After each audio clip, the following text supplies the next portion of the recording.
प्रेरणादायक कहानी। बाधाएं हमें मजबूत बनाती हैं। किसी गांव में एक धर्मपरायण किसान रहा करता था। उसकी फसल अक्सर खराब हो जाया करती थी। कभी बाढ़ आ जाया करती थी तो कभी सूखे की वजह से उसकी फसल बर्बाद हो जाया करती। कभी गर्मी बेहद होती तो कभी ठंड इतनी होती कि वो बेचारा कभी भी अपनी फसल को पूरी तरह प्राप्त नहीं कर पाया। एक दिन किसान दुखी होकर मंदिर में जा पहुंचा और भगवान की मूर्ति के आगे खड़ा होकर कहने लगा, भगवान, बेशक आप परमात्मा हैं, लेकिन फिर भी लगता है आपको खेती बाड़ी की जरा भी जानकारी नहीं है। कृपया करके एक बार बस मेरे अनुसार मौसम को होने दीजिए, फिर देखिए मैं कैसे अपने अन्न के भंडार को भरता हूँ।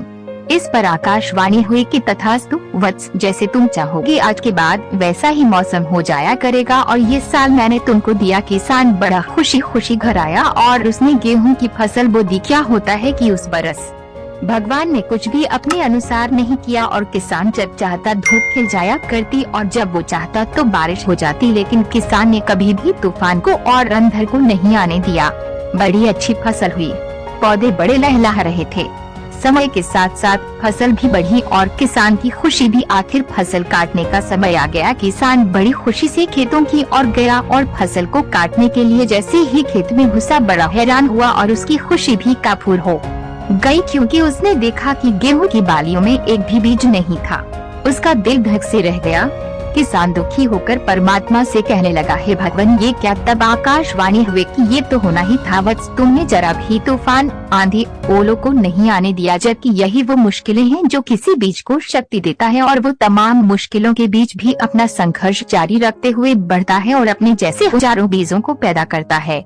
जबकि तुमने ये मुश्किलें ही नहीं आने दी तो कैसे बढ़ता, ये बताओ तुम। भगवान ने कहा, बिना किसी चुनौतियों के बढ़ते हुए ये पौधे अंदर से खोखले रह गए।